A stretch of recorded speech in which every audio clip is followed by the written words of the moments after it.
Trismus. Trismos, a creaking, rasping, synonym, lockjaw. Persistent contraction of masseter muscle leads to inability to open the mouth. In the past, tetanus was a common cause, but in India now, perhaps the most common cause is oral submucous fibrosis. Causes. They can be divided into 3 groups: acute painless, acute painful, and chronic. 1. Acute painless trismus. A. Tetanus. Spasms of neck and abdominal muscles. Convulsions occur due to the painful tonic muscular contractions. B. Tetany. It occurs due to calcium deficiency and hypoparathyroidism.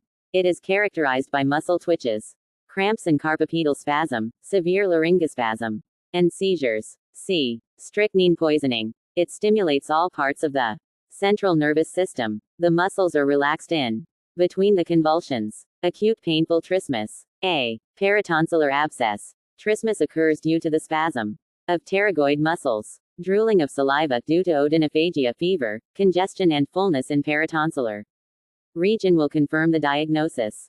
B. Parapharyngeal abscess of anterior compartment. Torticollis due to spasm of prevertebral muscles, prolapse of tonsil and tonsillar fossa. Trismus due to spasm of medial pterygoid muscle, swelling behind the angle of jaw, and odynophagia will confirm the diagnosis. C. Ludwig's angina. Painful swelling in the floor of mouth and submandibular region can be seen. D. Alveolar infection, especially of last molar region. E. Acute parotitis. Mumps and bacterial parotitis, and abscess. F. Acute temporomandibular arthritis. G. Condylar fracture of mandible. History of trauma and painful swelling. OPG will confirm the diagnosis. H. Acute otitis externa, especially furuncle. 3. Chronic trismus. A. Oral submucous fibrosis. Whitish fibrous bands in buccal and palatal region, and history of chewing pan, sopari and tobacco will confirm the diagnosis. B. Ankylosis of temporomandibular joint. C. Malignancy of buccal mucosa, tonsil, retromolar, trigon, pterygopalatine fossa, maxillary sinus, and parotid. These malignant tumors are visible on examination. Sequela. Poor oral hygiene. Difficulty in enjoying sumptuous meals. Difficulty in examination of oral cavity, pharynx, and larynx.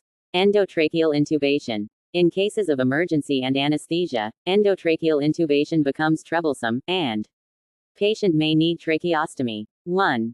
Cort with contrast enhancement. It is the most valuable investigation in deep neck infections.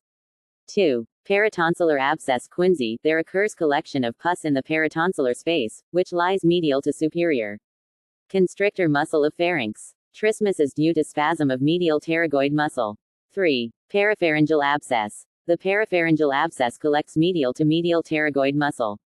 The autogenic parapharyngeal abscess is caused by petricitis.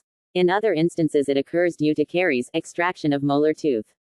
Patient develops trismus, fever and swelling that pushes the tonsil medially and spreads laterally posterior to sternocleidomastoid. 4. Ludwig's angina. The spaces involved in Ludwig's angina are sublingual, submental and submandibular.